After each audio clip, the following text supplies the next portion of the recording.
near mint condition, the home of collected edition. That cover's so awesome. Absolute format is the best way to own this store. Time to empty those wallets and fill those shelves.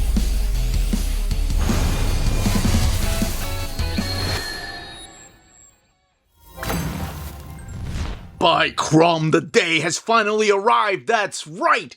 We are finally getting the Savage Sword of Conan, the Barbarian, the original Comics Omnibus, back in print from the folks at Heroic Signatures and Titan Comics. So this is your first look at this wonderful book that a lot of you have been waiting for to come back to print. So let's go ahead and get started.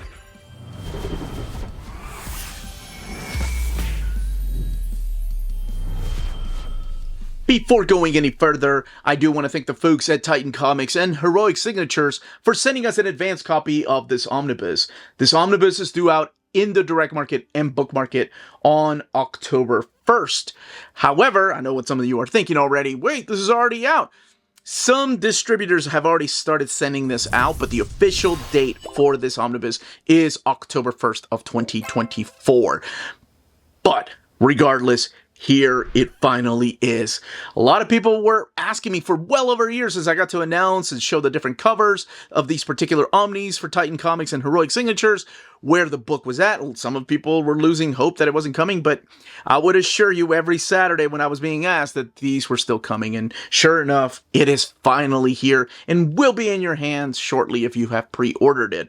And it's not alone, because the Heroic Signatures Titan Comics version of Conan the Barbarian, the original Comics Omnibus, will also be coming out in October. But this one comes out October 8th, so you'll be seeing an overview of this one sometime soon on the channel. Let's shift the focus, though, back to this book. So this cover right here is done by the legendary Boris Vallejo. And this is the one that's going to be available everywhere. This is the book market cover. The direct market cover, on the left-hand side, is going to be available only at places like your local comic book shop, cheapgraphicnovels.com, waltzcomicshop.com, bdcosmos.com, comicsbugle.com, readcomics.com, dyingbreedcollectors.com, organicpricebooks.com, talesofwonder.com, InStock Trades, and DCBS, and places like that. And if you notice, the spines are identical, it's just the cover that is different. So let's bring the focus back to this, and this is the same cover that Marvel Comics used for their direct market edition. So let's go ahead and do a quick external comparison. So this is my standard edition cover here from Marvel Comics, and then the standard edition cover here from Titan Comics. And more importantly, let's look at the spine, because this is what's supposed to be similar. Marvel Omnibus, of course, in the original release here from, I want to say it was 2019 when this came out. And then this Heroic Signatures and Titan Comics logo up there, but it's red. It's white on red, matching this. The Savage Sword of Conan Omnibus, or the original Comics Omnibus, whereas over here you have the Savage Sword of Conan, the original Marvel years. Roy Thomas, John Buscema, Barry Windsor-Smith taking the top billing. And you have this picture right here by Boris Vallejo on the spine with a volume. Even the volume 1 matches perfectly. Let's look at the back. So the back has Conan Unleashed, the same font over here, featuring fully painted color covers and extra length adventures, uninhibited by the Comics Code Authority. This is Conan at his most savage. So the covers right there. And ISBN, of course, looking a little bit different because we are looking at the Heroic Signatures Titan Comics ISBN, mature readers, or I'm sorry, mature content, whereas over here, suggested for mature readers, what's collected. Even the marble-like pattern that we have on the back of the book, giving it that classy look, is just identical. It's crazy how much they have tried to match this up perfectly with the Marvel Omnibus releases. So really quick, while I have the dust jacket on, what is this going to look like in case you didn't have an original printing and you've been waiting years for a reprint of Savage Sword of Conan Volume 1? Well, here you go. Here it is next to the Marvel Omnibus Volume 2. This is the way that it's going to look on your shelf. And honestly, they did an amazing job. They went way out of their way to make it look like it matches perfectly with the Marvel Omnibus that you may already have. So we do know we're getting a volume 9 from Titan Comics. And to kind of give you an idea of what that may look like, let's go ahead and put it next to volume 8. So this kind of gives you a brief little idea as to what a volume 9 will look like on the shelf. Again, with the logo up at the top, the volume number at the bottom, and of course that image, and even the Conan logo. Oh, it's going to look gorgeous. And like I said, they went out of their way to make it look like that. All right, we looked at the dust jackets. Let's go ahead and take the dust jackets off. This again being the standard edition. And let's look at the flaps. Conan at his most savage, the creators on the right-hand side. And over here, Conan at his most savage, and the creators on the right-hand side. And some praise for stories in here, like the Frost Giant's Daughter, Red Nels, the Black Colossus, and same thing over here. I want to say for the most part, this looks identical. Maybe it's just a little bit lighter, like that marble pattern's a little bit lighter in the dust jacket of the Titan Comics version. Alright, Savage Sword of Conan, the original Comics Omnibus, and the original Marvel years. Again, that marble look to it. And then over here's the spine. This time around, I want to say that the image over here is a little bit more of a zoomed out image of Conan by Boris Vallejo, whereas over here is a little bit more zoomed in. But other than that, the only other difference is that this book right here is a little bit thicker than the Savage Sword by Heroic and Titan Comics. Now, there's probably a reason for that I'll explain here in a little bit. And the back of the books using that same design with a blood splatter on the ground.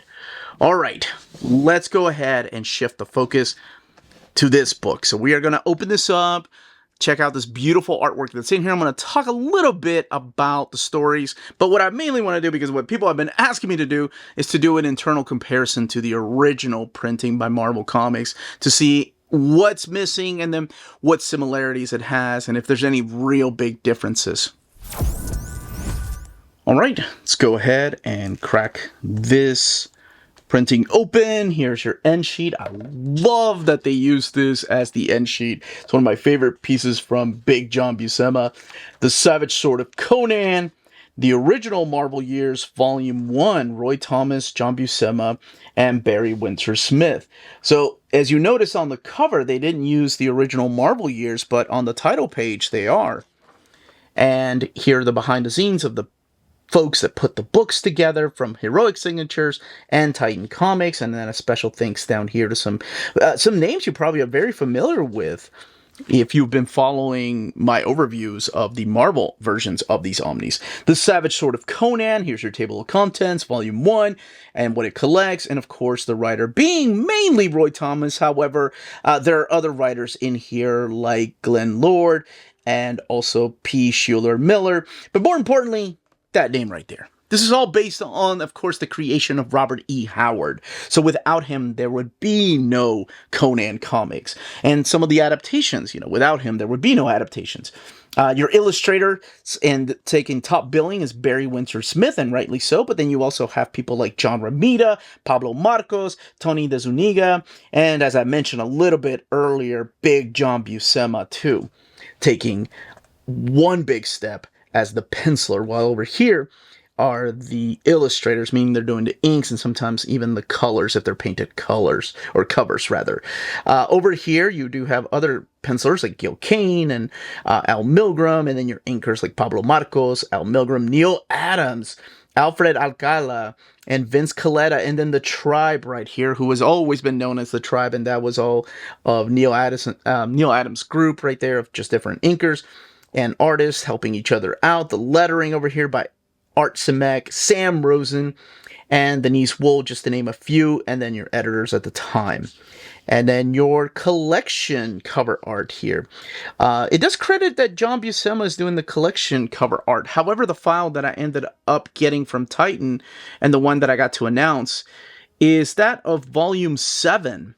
And Volume 7 of Savage Sword of Conan is also painted by Boris Vallejo. Now, of course, they could very well change their mind, and it could be another direct market cover that they went with. and your table of contents. I promise I will be doing a thorough overview comparison here in a little bit. Just kind of want to give an idea in case you haven't read any of this of what to expect first. So the books that are collected in here are the mature versions of the comic books and adaptations of the books, and then, of course, original stories. You have a wonderful introduction here. I strongly suggest reading the introductions by Roy Thomas. He is not only the guy that was the editor and also the writer at the time that went on to write the stories in here, but also, you know, a true comic book historian, just has a really good memory about the stories that were happening behind the scenes. And we kick it off with Savage Tales #1, which was kind of the trial of a magazine without having to confine itself to the comics code. So that's why there's mature things in here. So collected in here, it's Savage Tales, the magazine 1-5, Savage Sword of Conan 1-12, and then the special Savage Sword of Conan #1. This particular version has 968 pages and retails for $150. The Marvel Omnibus has 1,040 pages. So what exactly is missing? I promise I'll talk about that as we go through the book. But first, let's talk about the stories found in here and what to expect. So the very first one is a very classic story. Between the first two, I think amongst like people that love Conan and love the comics, the best story is always between the Red Nails and the Frost Giant's daughter. No matter what adaptation, but they usually go with the Savage Sword version just because it's a little more adult-oriented. And this is artwork in here by the legendary Barry Windsor Smith, or Barry Smith as he was known at the time, and supplying the art not only for the Frost Giant's daughter, but also the Red Nails. And again, some people consider this to be the best Conan story Robert E. Howard wrote. Other people could consider the Frost Giant's daughter to be the very best that Robert E. Howard wrote. I'll leave that up to different people, but just look at this beautiful art. My gosh. And in black and white, it's so different than when it's colored. Now, you are going to see the Frost Giant's daughter show back up again, but it will have like different lettering. And then eventually what you're going to get in here are just different stories that feature the character of Conan the Barbarian, told through different points in his life. And these are some of the backup stuff that came from the original Savage Tales #2. And most of the extras are intact as long as it features the character of Conan, like the articles and some of the ads. We'll look at the extras too for the entire book in a little bit. Some Robert E. Howard stories back there. But you jump on to the next story arc here, and again, giving you the table of contents within the book here. You are going to see some things like when you go to the table of contents. This is so interesting to see when you see Stan Lee's name here in a Titan book, but you see stories like Khazar and Man-Thing making his first appearance. Those stories are not collected in here. Those stories, because they're Marvel properties that don't feature the character of Conan, belongs to Marvel, so that's why they're not collected here. But if you're looking for just Conan stories, look no further than this. This is the Lurking from the Catacombs, and another story by the legendary Barry Windsor Smith on art. Again, taking, of course, the top billing because he was the artist during this time. And he was also the artist that kicked off the Conan the Barbarian, the color comics. And those had to abide by the comics code. So even though they're in color, they were, you know, they couldn't show... Mainly what it is nudity, right? And a little bit more violence is what's happening. As far as, like, it's not over-the-top, like, sexual content, if you will. Nothing like that. I mean, it's implied, but there's never, like, a 5-page, just, you know, sex scene or anything like that, if that's what you're expecting. If you've seen the movie, you kind of get the idea of what kind of mature themes are in here. But like I said, mainly due to the nudity, and it's not gratuitous at all, and also due to the violence of the stories found in here. Again, Barry Smith just doing a lot, Barry Windsor Smith, how dare I, doing a lot of those first few stories. Now, Savage Tales was, like I mentioned, it was a trial experiment. Let's see if these particular stories and these books sell well enough, because Conan was taking a little bit of a dip at the time in sales. It wasn't until like issue number 8 and 9 that they started picking the sales up. Again, I strongly advise people to go to the beginning after you read the book, because sometimes, you know, Roy Thomas likes to spoil a couple of things that if you've never read this, I strongly suggest reading the stories first and then reading the behind the scenes. But what happened was the sales picked back up. So they were like, well, maybe we can carry 2 ongoing Conan stories. And that's what takes us to the actual Savage Sword of Conan. And now he gets his own series. And behind the scenes, you'll find out that originally Stan Lee wanted to use Cole, who later on, of course, got his own series, instead of Conan as the main lead character. By now, you got Big John Buscema. You have a story here with Red Sonja. And this is got the classic spread page right here. Yes, that later on, this was adapted in the Color magazine. As a matter of fact, the extra in the original omnibus is all the way in the back, where John Buscema had to redraw it to fit it into one page because of the ad space that was going to be on the other side. Whereas this, because it didn't have to abide by the comics code and there weren't that many ads, you can have this beautiful double page spread. So again, things I'll be doing a comparison with in a little bit. So not only do you have Big John Buscema, but you're going to see names in here besides Barry Windsor-Smith and John Buscema, but that you may be familiar with. Like Walter Simonson does a story in here. Tony Isabella, Pablo Marcos, just a lot of just different creators and their portrayals of this particular Sumerian during this savage time. And just stories that focus on the character of Conan. Red Sonja is allowed to be used as long as she was in a Conan story that the title was Conan the Barbarian. I assume much like the Marvel Omnibus, that's the way it's going to be. It's not going to feature the crossover with Red Sonja comics because, well, it was a crossover and that title was not Conan the Barbarian. But there's a lot of classic stories in here. You have the Black Colossus, the Curse of the Undead Man, At the Mountains of the Moon God, which is one of my favorites. That's the one by Buscema and Marcos drawing that one. Not a lot of people like that team, but I happen to like it. I think Buscema's art he loved this character, and you can see the passion and the energy that he would put into each of these panels. You have Gil Kane doing a couple of the pinups. And then you have some phenomenal artists you may not have even heard of. I really like this one right here. This is the one by Alex Nino with some beautiful, beautiful artwork and panel layout. And you are in for a treat. This is a book that has been out of print for so many years, and people were worried they were never going to reprint it. And then when Marvel announced that they were no longer going to be licensing Conan the Barbarian, you know, people were worried that that's it. I got to go and buy this book that's out of print. And when it went out of print, it was going for a lot of money, as you all know. Luckily, Heroic Signatures and Titan Comics decided to work together to keep it in print.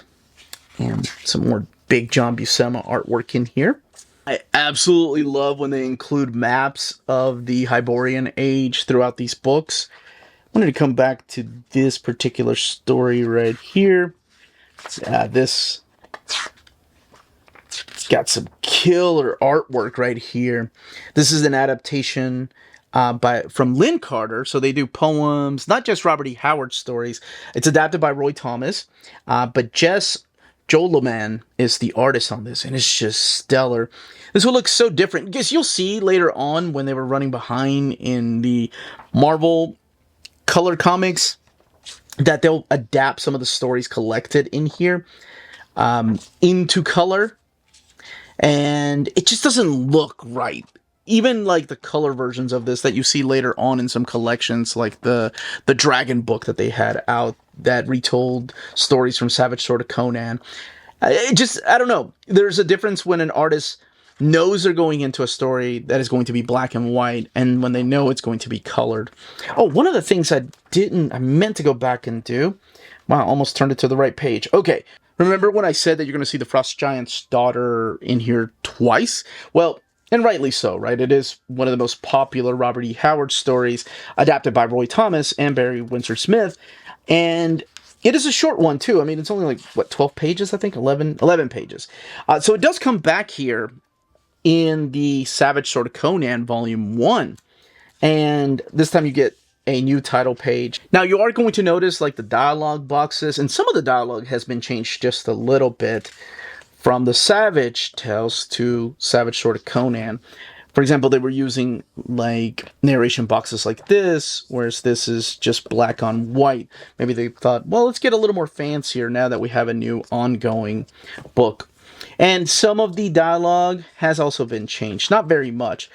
But again, that's why it's in here twice, because this was a new magazine, and they did the same thing in the Marvel Omnibus too. Now, let's look at the extras, and then we'll do a comparison. And, oh man, look at that art. Just so good. Articles back here, as long as it features Conan.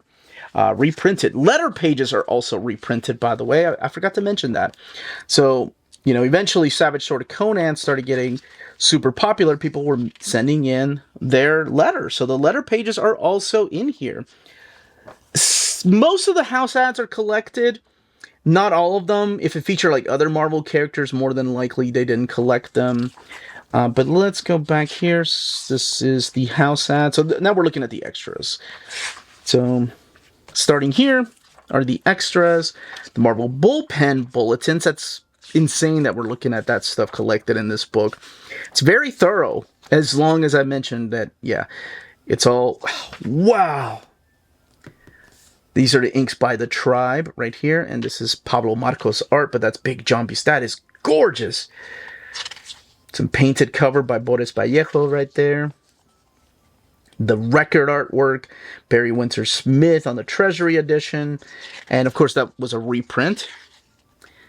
And we've already talked about that, how when they made it into color, he redrew it. Barry Windsor Smith, Conan the Barbarian, Volume 1. Wind Chimes in Hyboria.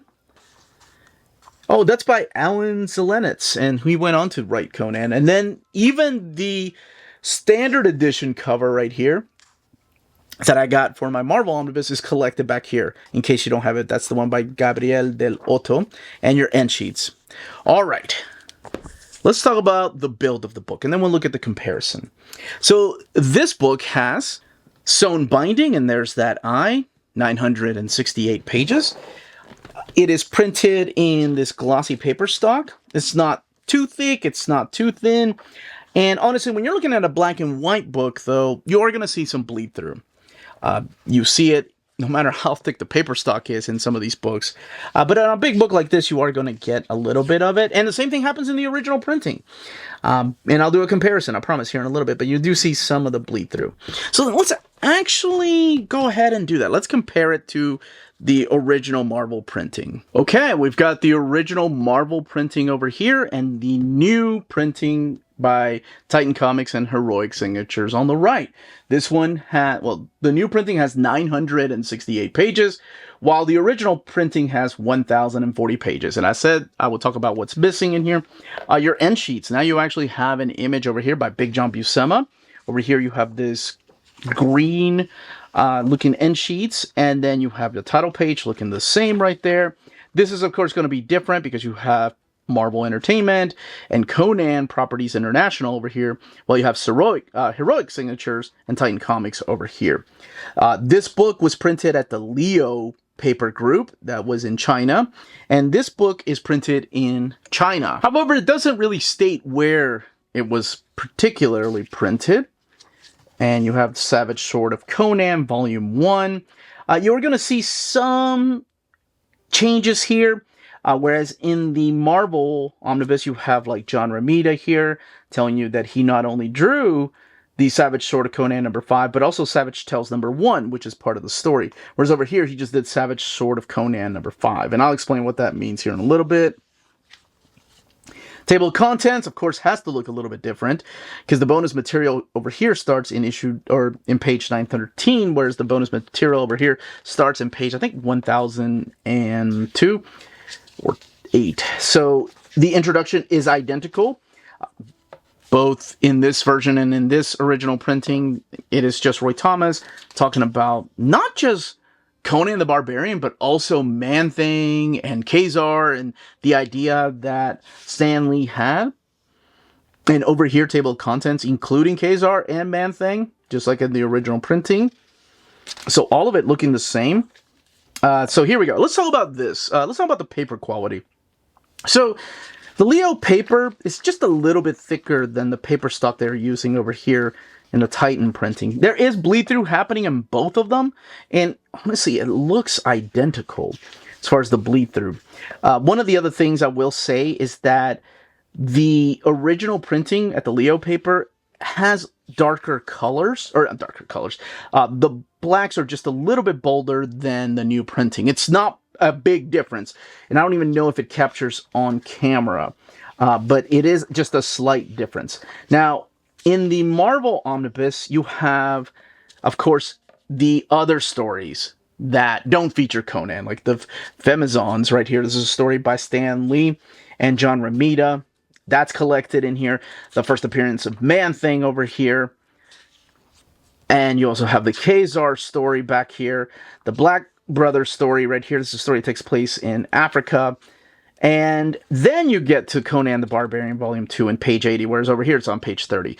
So as long as it's Conan or Conan related, Titan and Heroic Signatures can print it. And I think that's really cool, that it is a very thorough collection. I don't see a lot of collections of reprints that have like the covers, because they may have like the Marvel group in there, so they can't reprint them. So to kind of give you more of an idea, let's get to some of these other backups over here. So even the backups like this, they're all collected in here. The stories by Robert E. Howard, the articles, and original art. But the backup stories that don't feature Conan, like this Dark Tomorrow right here, those are not reprinted over here. So I guess what I'm trying to say is, if you're just trying to get a Conan book, you're just interested in Conan stories that feature no one else other than the Sumerian, then this is the route to go. This is a wonderful collection that doesn't miss anything from here. So here, again, a comparison between the covers. Over here, just looking a little bit darker, making even the blacks be a little bit bolder. And the Titan comic over here. So very, very few differences. Now, I did already look at both books, so I could just tell you exactly what's missing. There's just a lot of these backup stories are, of course, missing, as we talked about. But by the time you get to, like, the Savage Sword of Conan, let's actually look at that. You're looking at page 296 here in the original printing, and page 210 over here. Again, that's basically due to all the extras, extra stories. But Marvel doesn't even collect the Cole story either. Neither does Titan over here. Perhaps they're probably going to do that in another collection, just like Marvel did. And this, again, has one of my favorite spread pages and features one of my favorite characters of Red Sonja. And I want to get to that double page spread, which just looks amazing. But mainly I want to get to it to compare the gutter loss. So let's actually divvy it up, move this one a little bit. So again, two different printers. You do have minor gutter loss in this one over here, the original printing, and in this one as well. And some bleed through happening, just a little bit more in the new printing. It's not terrible, and honestly, it's because I look for it, because I try to be as thorough as I can be in these overviews. But yeah, it's got some gutter loss, and over here, it has a little bit of gutter loss. But I mean, that can be solved by, yeah, if you want to see Conan's cowlick, or is it a cowlick, that piece of hair right there? But that is just an amazing piece, and I'm so glad they used this piece for the end sheets and the new printing. Now, I want to get to the Frost Giant's daughter story, because not only is it in here, but it's also here. So, again, it is reprinted from Savage Tales. Even the font and the word bubbles looking the same in both versions, until you get to Savage Sword number 2, house ads. And as I've already looked at over here, you do get the letter pages as well.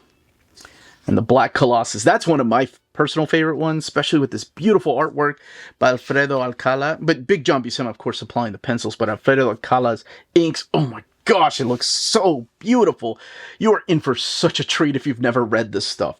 Okay, now let's talk about the extras, since I did talk about looking at the entirety of the book. There's actually just one set of extras that are missing in the new printing, and I'll show you what this is. So everything looking identical as far as the extras, up until you get past these house ads. And over here, this is what's missing. And it's basically due to the fact that it just features Conan, not as like the primary character over here, and also other properties over here like Planet of the Apes and Shang-Chi and Doc Savage and Sherlock Holmes. But over here, it's skipped.